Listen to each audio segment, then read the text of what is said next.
يا منى انت. يلا يا ام احمد. ايه رايك بقى؟ قول يا استاذ. ام محمد يلا. ام محمد. السلام عليكم. وعليكم السلام ورحمه الله وبركاته.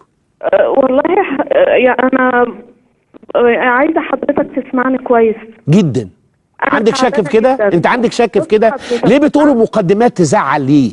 عايزاك تسمعني كويس. حد قال لك غير كده؟ انا قلت ما بسمعش كويس يا ام احمد؟ لا العفو، انا ما اقدر. طب ليه بتعملوا المقدمات دي؟ حاضر انا ساكت اهو، يمكن يكون ده كويس يا ام محمد ولا احمد.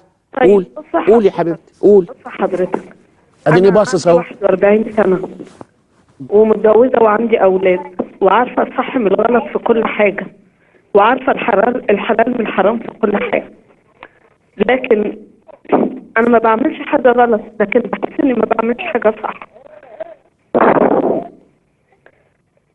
مش قادره اواظب على الصلاه، بالظبط مش قادره اواظب على الصلاه، اكون مستقيمه في الصلاه. حاسه ان الحلال اللي بعمله ممكن يكون حرام، حتى لقائي مع جوزي ببقى حاسه انه حرام.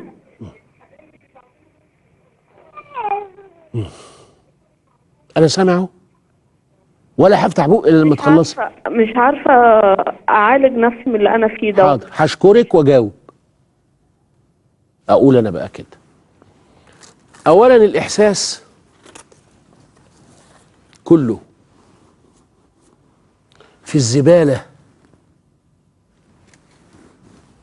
ولينا ده والعمل. كل اللي قلتيه، كونك تحسي ان لقائك مع جوزك حرام هو مش حرام، وتحسي اللي تحسيه في 60 داهيه، تخافيش.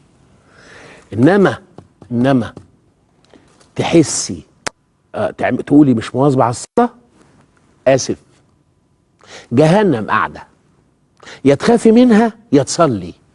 ما هو لو خفت منها هتصلي، دي ما فيهاش احساس. سيبكوا بقى من انا حاسه انا حاسه، لا، كل احاسيسكوا زباله وانا اولكم. مفيش حاجه اسمها احساس هنا. في واحد مطلع زكاته وحاسس اني مش عارف ايه، نقول له في ست الله يرحمه ابن عبد الله ابن ابي جمره، عبد الله ابن ابي جمره، في كتابه شرح صحيح البخاري اسمه بهجة النور، على اليمين في اول سطر، يقول ايه ابن ابي جمره؟ يقول والزكاة تخرج من البخيل كما تخرج روحه من جسده، ويتقبلها الله لأنها فرض عليه.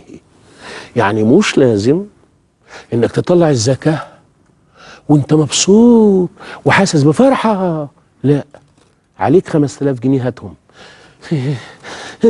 ولا تهمك، هتدخل الجنة وربنا هيتقبل منك زكاة. المهم تعمل، بلاش حاسة حاسة حاسة. كل النسوان والرجاله دلوقتي بقوا بالتبعيه الاخرين، حاسس حاسس حاسس.